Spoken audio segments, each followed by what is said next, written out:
Friends காலையில் ஏஞ்சோடனே இவனுங்க அக்கப்போ தாங்க முடியல. டேய் இன்னைக்கு உனக்கு எனக்கு தான்டா சண்டை, இன்னைக்கு நீ பெரியாளா நான் பெரியாளான்னு பார்த்துலாம் வாடா அப்படி சொல்லிட்டு அடிச்சுக்க ஆரம்பிச்சிட்டானுங்க. இவனுங்களை வச்சுட்டு ஒன்றும் பண்ண முடியல. இந்த சைடு பார்த்தா சப்பலை தூக்கிட்டு ஓடுறது, இந்த பக்கம் பார்த்தா கடி வாங்கிட்டு இருக்கிறது, இதே தான் பண்ணிட்டு இருக்கானுங்க. அக்கா உங்ககிட்ட நிறைய நாய்க்குட்டி இருக்கு அப்படின்னு நீங்க எல்லாம் சொல்றீங்களே தவிர இவனுங்களை ஹேண்டில் பண்றதுக்குள்ள போதும் போதும் ஆயிட போகுது. இவனுங்களை பார்த்து பிபி ப்ரெஷர்லாம் ஏறி போகுது. அப்புறம் ஒரு வழியா அவங்க அம்மா கிட்டே ஒப்படைச்சி உன் பிள்ளைய நீனே வச்சுக்கோ, இவனுங்க டார்ச்சல் தாங்க முடியல அப்படின்னு சொல்லி சொன்னதுக்கு அதெல்லாம் அப்படிதான் நீங்க பார்த்துக்கிட்டு தான் ஆகணும் அப்படின்னு சொல்லி சொன்னான்.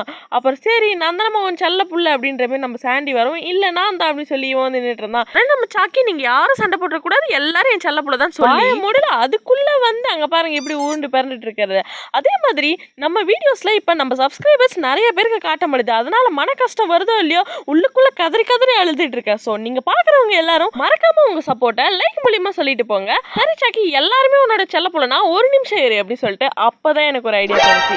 இப்போ முடிக்கிறேன்டா அவனை அப்படின்ற மாதிரி வந்து நம்ம சாண்டி கிட்ட, சாண்டி உன்னோட புள்ள ஒன்று கடன் தருவியா அப்படின்னு சொல்லி கேட்டதுக்கு யாரை வேணா தூக்கிட்டு போக்கா ஐ டோன்ட் கேர் அப்படின்ற மாதிரி இருந்தான்.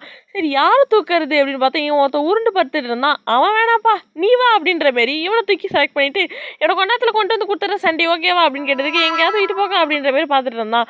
அநியாயத்துக்கு துரத்திட்டு கூட வரல. இதே மில்கி பாரா இருந்தானா துரத்திட்டு வந்து பிடிங்கிருப்பான் என்ன இருக்கு. வர்ற வழியே நம்ம முத்துலட்சுமி ஏதோ தின்றதுக்கு நான் ஏதோ எடுத்துட்டு வர்ற மாதிரி அப்படி குறுகுறுன்னு பார்த்துட்டு இருந்தா. டேய் சாண்டியோட புள்ள தாண்டா ஏடா எப்படி பார்க்குறேன்னு கேட்டதுக்கு ஐயோ சாண்டி புள்ளி அவன் கடிச்சிருவானே அப்படின்ற மாதிரி திரும்பிக்கிட்டான். சரி இந்த இடத்துல வந்து உங்க எல்லாருக்கும் புதுசாக ஒரு பொம்மை வாங்கிட்டு வந்திருக்கேன், இந்த பொம்மை நடக்கும் ஆனால் கண்ணு தெரியாது, கொஞ்சமாக சத்தம் போடும் பரவாயில்லையா அப்படின்னு சொல்லி கேட்டதுக்கு நாங்கள் பார்த்துக்குறோம் அப்படின்ற மாதிரி சொல்லிட்டானுங்க. சரி ஓகே பாருங்க அப்படின்ற மாதிரி விட்டதுக்கு இன்னும் இது வித்தியாசமாக இருக்குது, நவுற மாதிரி இருக்குது அப்படின்ற மாதிரி உட்காந்து பார்த்துட்டு இருந்தானுங்க. தின்றதுல இது அப்படின்ற மாதிரி கேட்டுட்டு ஒருத்தன் போயிட்டான். அடா பாவீங்களா டேய் இவன் உசுரோட இருக்காடா பாருங்கடா, இவெல்லாம் உங்களுக்கு தம்பி மாதிரி எப்படி சொல்லி கேட்டதுக்கு அப்போ தம்பி மாதிரி தானே, இல்லை தங்கச்சி மாதிரி, சாரி இது கேர்ள் அப்படின்னு சொல்லிட்டு அந்த குட்டியை கொடுக்கவும் அப்போ எனக்கு தங்கச்சியா இது அப்படின்ற மாதிரி பார்த்துட்டு இருந்தான். இன்னொருத்தன் வந்து அப்போ இது பொம்மை இல்லை என் தங்கச்சின்னு சொல்கிறீங்க, அப்போ அடித்தா வலிக்குமா அப்படின்ற மாதிரி கேட்டுட்டு இருந்தான். டே அதுக்குன்னு அடிக்கலாம் கூடாதுன்னு சொல்லிட்டு அப்போ வந்து இன்னொருத்தன் நவுறா அது எனக்கும் தான் தங்கச்சி அப்படின்ற மாதிரி நின்றுட்டு இருந்தான். சரி நீங்கள் ரெண்டு பேரும் சண்டை போடாதீங்க, அங்கே பாரு மிதிக்கிறான் பாரு அப்படின்ற மாரி சரின்ட்டு நான் அந்த குட்டியை தூக்கிக்கிட்டேன். அவனுக்கு வேறு கண்ணு தெரியல அங்கேயும் இங்கேயும் நவுந்துட்டு இருந்தான்.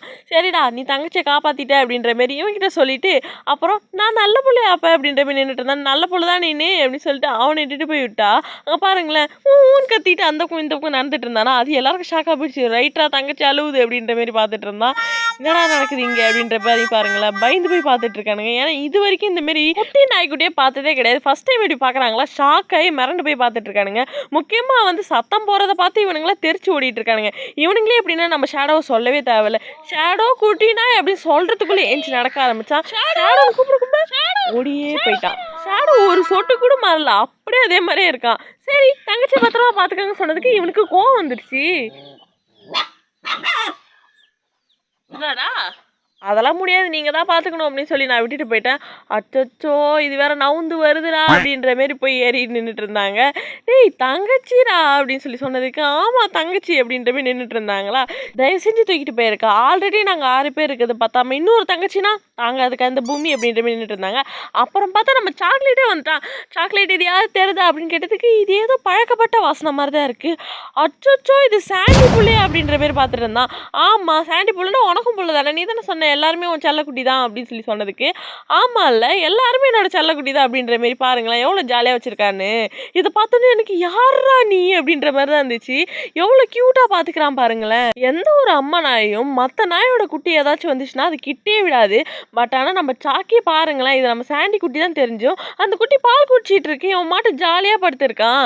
அதுதான் நம்ம சாக்கி சமடா நீனு அப்படின்னு சொல்லிட்டு சரி நீங்கள் பால் குடித்த வரைக்கும் போதும் நம்ம சாண்டி காத்துட்டு இருப்பான் போகலாமா அப்படின்னு சொல்லி நானும் தூக்கிட்டு வந்துட்டேன்.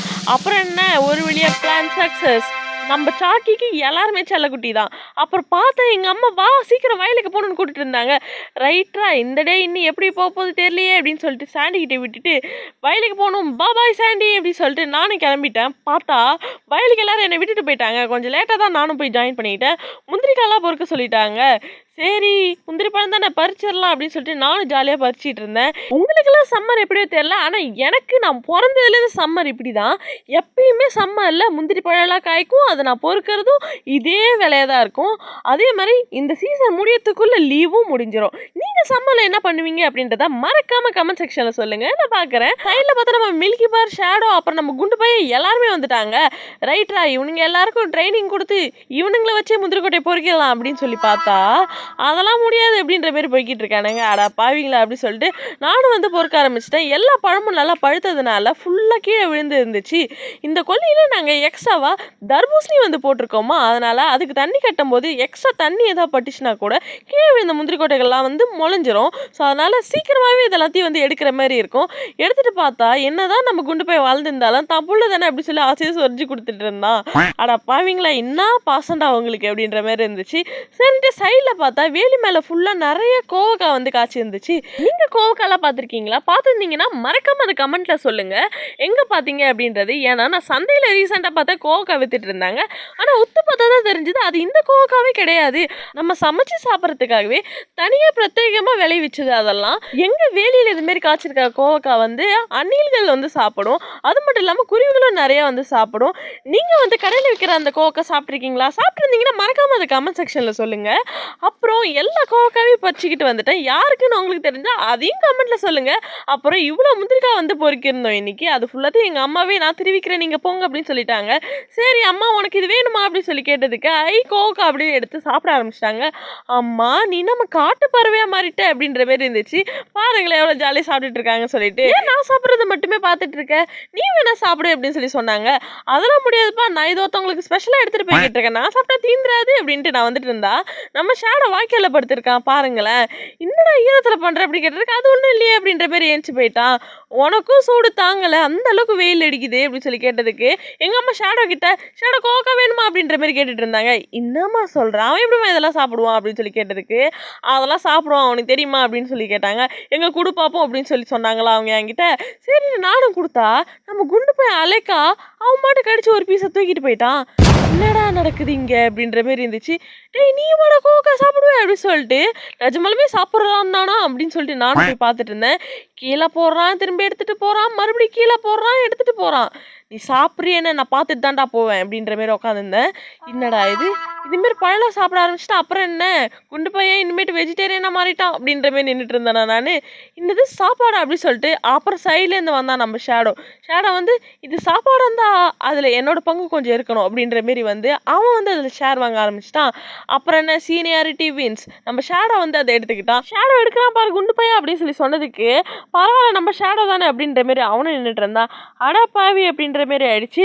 சரி யாரும் சாப்பிட்டா சரி அப்படின்னு சொல்லிட்டு நான் போவோம், எனக்கு இன்னொன்று தாங்கலை அப்படின்னு சொல்லிட்டு குண்டு பையன் இன்னொன்று வந்து எடுத்துகிட்டு போயிட்டான். இப்படியே எடுத்துகிட்டு போனீங்களா என்னடா ஆவறது, நான் ஒருத்தவங்களுக்கு எடுத்துகிட்டு போய்கிட்டு இருக்கேன் தானே சொன்னேன் அப்படி சொல்லுவோம். ஒன்று தானே எடுத்தேன் அப்படி சொல்லிட்டு கோச்சிக்கிட்டு அவன் மாட்ட ஓட ஆரம்பிச்சிட்டான். அடா பாவி அப்படின்ற பேர் இருந்துச்சு. வாடான்னு கூப்பிட்டதுக்கும் வரவே இல்லை. சரி மீந்ததையாவது காப்பாற்றலாம் சொல்லிட்டு ஜாலியாக நான் வந்துட்டு இருந்தேன். அப்போ தான் என் தங்கச்சி வந்து உனக்கு தர்பூசணி வேணுமா அப்படின்னு சொல்லிட்டு லைட்டாக கொதறி வச்சதை காட்டினா. வேணாண்டி அப்படி சொல்லிட்டு நான் வந்துட்டேன். வந்து வீட்டுக்கு எடுத்துகிட்டு போகிற திங்ஸோட இந்த கோவப்படுத்தி வச்சுட்டு ஜாலியாக ஓகேடா இனிமேட்டு வீட்டுக்கு போய் தானே நம்ம லேண்டிங் அப்படின்னு சொல்லிட்டு வந்து பார்த்தா இவனுங்களாம் செம பசியில் இருந்தானுங்கன்னு இவனுங்களுக்கு பால் ஊற்றி வச்சா அந்த பாலை ஃபுல்லாக கீழே சாய்ச்சி விட்டு அதை பார்த்துட்டு நம்ம சாக்கி வந்து அந்த பாலை குடிக்க இவனுங்க சாக்கியை நிறுத்தி சாக்கிக்கிட்ட பால் குடிச்சிட்டு இருக்கானுங்க. அடா பாவீங்களா ஏன்னா இப்படி பண்ணுறீங்க, எங்கள் அம்மா பார்த்தாங்கன்னா என்னை கொல்ல போகிறாங்க அப்படின்னு சொல்லிட்டு இவங்க கூட நான் விளையாண்டுட்டு இருந்தா எங்களுக்காக அந்த தியாகம் குடும்பக்கா பண்ண மாட்டேன் அப்படின்ற மாதிரி வந்து நின்று இருந்தானுங்க. அட போங்கடா அப்படி சொல்லிட்டு எங்கே நம்ம வச்ச கோவப்படுத்த காணும்னு வந்து பார்த்தா ஃபுல்லாக எங்கள் சண்டை கோழி மான் கோழியும் சேர்ந்து யாரோ இங்கே செம்மையாக வச்சுருக்காங்கன்னு சொல்லி சாப்பிட்டுட்டாங்க. அப்புறம் சோகத்தோடு என்னடா அது நம்மளுக்கு வந்து சோதனை அப்படி சொல்லிட்டு மிஞ்சதை மட்டும் எடுத்து போட்டுக்கிட்டு வாங்கடா வாங்க இன்னும் எத்தனை பேருக்கு வந்து கோவப்பழம் வேணும் அப்படின்னு சொல்லிட்டு கடுப்பில் நான் மாட்டோம் இனிமேட்டு யாருக்கு தர மாட்டேன்டா ஒரே ஒரு ஆளுக்கு தான்டா அப்படின்னு சொல்லிட்டு எடுத்துகிட்டு போயிட்டேன். வேற யாருக்கு நம்ம மேக்ஸுக்கு கோவப்பழம் ரொம்ப பிடிக்கும்ல அதனால எடுத்துகிட்டு போய் கொடுத்தேன். பாருங்களேன் எவ்வளோ ஜாலியாக சாப்பிட்டுட்டு இருக்கான்னு. இதில் சோகம் என்னன்னா கோழி வந்து நம்ம அன்றைக்கி விட்டோம்ல நம்ம சாம்பார் கோழி அவன் வந்து அடியில் நின்றுக்கிட்டு என்னோட கோழி குஞ்சுகளுக்கும் கொஞ்சம் வேணும் அப்படின்ற மாதிரி நின்றுட்டு இருந்தான். அப்புறம் நம்ம மேக்ஸ் சாப்பிட்றதுலேருந்து செதறி கீழே வரத அவன் மட்டும் சாப்பிட்டுட்டு இருந்தான். அதை பார்த்துட்டு எனக்கும் ஜாலியாக போயிடுச்சு. உங்களுக்கு இந்த வீடியோ பிடிச்சிருந்ததுன்னா மறக்காமல் லைக் பண்ணிவிடுங்க. பாய்.